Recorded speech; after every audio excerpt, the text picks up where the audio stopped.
All right, everybody, welcome back. We are going to be going over titration curves today, so if you want to follow along with everything filled out, then open up your folder and open up the miscellaneous folder. And in the textbook sections, we are going to be looking here at titration curves, which is number 10. This here has kind of got everything filled out already, but I'm going to be walking through everything for you with that.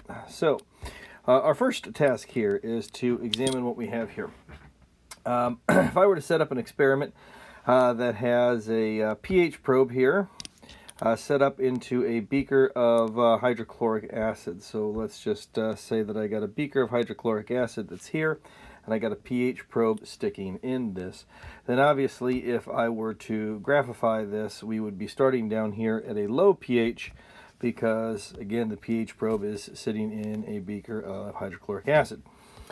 If I then have a burette, and that burette is filled with sodium hydroxide, which again is a strong base, and I start to add that sodium hydroxide, but I add it at a constant rate. So I open up this valve here, right, and I just make it so that it drips in, right? So at a regular pace, I get a drip of the base that goes bloop, and then another one goes bloop, and then another one goes bloop, and it drips in at a constant rate, right? I just open it up and leave it be.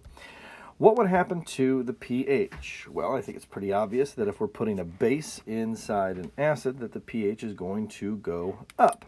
And because we are going to be adding it at a constant rate, almost everybody who is first asked this question makes a very logical choice about what the graph would look like. Think about that for just a second here before I give you the answer, unless of course you're looking at it online. Most people would say that it would make perfect sense that if the material is being added in at a constant rate is synonymous, that we have learned since the 7th or 8th grade, with a straight line, and so it would make perfect sense that you would get a straight line that is going up. Unfortunately, that does not work that way for us. When we actually do the experiment, what you get is you get virtually no change to start with. And then at some point, when it reaches a particular point, all of a sudden, it skyrockets. And then it slows down again and goes back to this. And so you get this weird S shape that is here, that is known commonly as a titration curve. And again, that might not make any sense at first thought, but in reality it actually makes perfect sense. Why? Because the pH scale is not a normal scale. The pH scale is a logarithmic scale. So remember that every time you change by 1 on the pH or the pOH scale that is here, right? Every time you change by 1, you're really changing by a factor of 10. A linear scale assumes that every time you change, you are changing by the same amount. But changing from 2 to 3 is not the same as changing from 3 to 4, is not the same as changing from 4 to 5, as evidenced by our logarithmic notation that we have here. And so consequently, because you start to get exponential with these factors, you end up with not a straight line out of here. Having said that, there are a couple of pretty important points here on this curve. Do you notice that at a pH of 7, that's kind of right in between, or right in the middle of this graph? In calculus, that would be known as the inflection point. The inflection point. And again, in calculus, you never thought calculus would be useful here, but here we are. In calculus, you can tell that it's in the inflection point by doing one of a couple things. Number one, that's where the concavity of it changes from either positive to negative or negative to positive, if that makes any sense to you. You can also tell that you have the inflection point because the first derivative of this graph is going to be at its highest rate of change at that point. Or again, with that concavity, if you take the second derivative of this, that is where your graph is going to go from positive value to negative, or negative value to positive. Except that in chemistry, we don't call it the inflection point. because we call it something else. It is right at a pH of 7. And what is important about a pH of 7 for us, assuming we're at 25 degrees Celsius and so forth, is that the amount of acid that we have over here and the amount of base that we have over here are the same, which is why we have a pH of 7 and a pOH of 7, or 1 times 10 to the negative 7th and 1 times 10 to the negative 7th. So because the acid and the base are the same at that point, we don't call that the inflection point, we call it the equivalence point. And the equivalence point, the whole idea of that is that the acid at that point is equal to the base at that point. And you can do that either in terms of moles or molarities. It doesn't even really matter at that point. The acid and the base are the same at that point. Now, if you are dealing with two different solutions, then we can take advantage of an equation that we already know about, which is M1V1 equals M2V2, except we're going to put it in terms of the acid and the base. So we're going to say that the molarity of the acid times the volume of the acid is going to be equal to the molarity of the base times the volume of the base. So at this point, and at this point only, at the equivalence point here, the MAVA equals MBVB here is a true statement. Now, it's not true anywhere else on this graph, but it is true at the equivalence point, which is that inflection point. So there's a couple different ways that they are going to ask you these questions. Number one, they could just flat out tell you that you're at the equivalence point. And if that's the case, then we're looking at questions like example 1 here. Example 1 says if 20 milliliters of an unknown solution of hydrochloric acid, strong acid, is titrated to the equivalence point with 30 milliliters of 0.5 molar sodium hydroxide, then what was the concentration of the hydrochloric acid? So again, you've got MAVA equals MBVB. So this is the volume of the acid. And then this over here is the volume of the base and the molarity of the base. And it wants to know what is the molarity of the acid here. That is our unknown amount here. So what we have is MA times 20 milliliters is going to be equal over here to the 0.5 molarity of the base times the 30 milliliters that we have here. And so then it just becomes a matter of solving this using our algebra here, and so we should end up with the MA equal to 0.75 molarity there. Okay? So, assuming we're at the equivalence point, we have MAVA equals MBVB. And yes, these really are just that easy here. So if we check out example 2, all you have to do is make sure that you put things in the right place.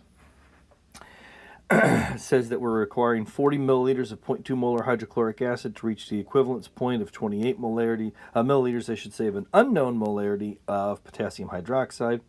Again, please recognize it's strong acid, strong base, but they told you it was at the equivalence point, so this is pretty darn easy. So this is the volume of the acid and the molarity of the acid. This over here is the volume of the base, and this is the molarity of the base. So it should just be a matter of 0.2 molarity times 40 milliliters of the acid is equal to X molarity times 28 milliliters of the base.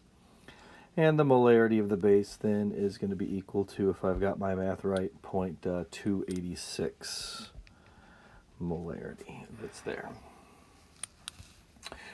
All right, so that's if they tell you that you are at the equivalence point. Now, they can tell you you're at the equivalence point, but they could just not make it so obvious. They could do something like this, where they give you the graph.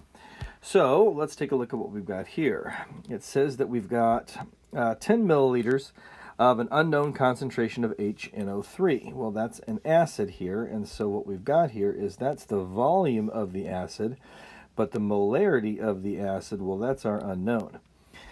And then over here it tells us that I've got 2 molar sodium hydroxide. Well, that's the molarity of the base, but they didn't tell you the volume of the base. But they did tell you the volume of the base, because all you have to do is go to the equivalence point, and it sure looks to me like the equivalence point is going to be somewhere around 16 milliliters or so, because again, it should be right at a pH of 7. And yes, you'll have to do a little graphical interpretation, and yeah, there'll be a little wiggle room in there for you, but I'm going to keep things easy and call that 16 milliliters there for our amount. And so the 16 milliliters is the volume of the base. So now all I have to do is plug everything in. So I have got the molarity of my acid is my unknown, and I have 10 milliliters of my acid, and then that is going to be equal to the molarity of my base, which is 2 molarity at its volume, which is 16 milliliters there. And then I go through and I solve for the molarity of the acid. So the molarity of the acid is about 3.2 molar, assuming I've got my math right. So again, these titration curve problems are just like the ones up here, except that here they just gave you the number. Here you have to earn the number a smidge before you can do it. All right, one more. Example 4 says I've got 25 milliliters of an unknown concentration of lithium hydroxide. Oh, hey, please note that what we've got here is we've got the same thing, except that we're starting with a base and we are working our way down. Nothing really changes here, except that we're starting high and going low. We're starting with the base and adding in the acid, but otherwise it works exactly the same way. So at a pH of 7, that's going to be our equivalence point where the acid and the base are the same. So if I know one, I know both of them. So what have I got here? I've got 25 milliliters, so that's the volume of my base. It says it's an unknown concentration of my base, so that is my unknown, that's my X. And I'm going to go ahead and titrate that with 0.15 molar hydrobromic acid, so that is the molarity of my acid. And it sure looks to be like this is right around 6 milliliters or so. If I keep it easy, I'll call that 6 milliliters for my titration curve. So all I got to do is plug everything in, and I have 0.15 molarity for my acid at 6 milliliters. Is going to be equal to the molarity of my base, which I don't know, times 25 milliliters. And so the molarity of my base is about 0.036 molarity, if I use nice, easy to interpret round numbers for all of this stuff here. So basically what it comes down to, guys, is that on a titration curve like this of a strong acid, strong base, you are going to see that the inflection or equivalence point is going to be at a pH of 7. And at that point, the molarity of the acid times the volume of the acid is going to give you the molarity of the base times the volume of the base. Or again, what you have here, since it's molarity times volume, you have moles of the acid, and that is going to be equal to the moles of the base. All of these things are true.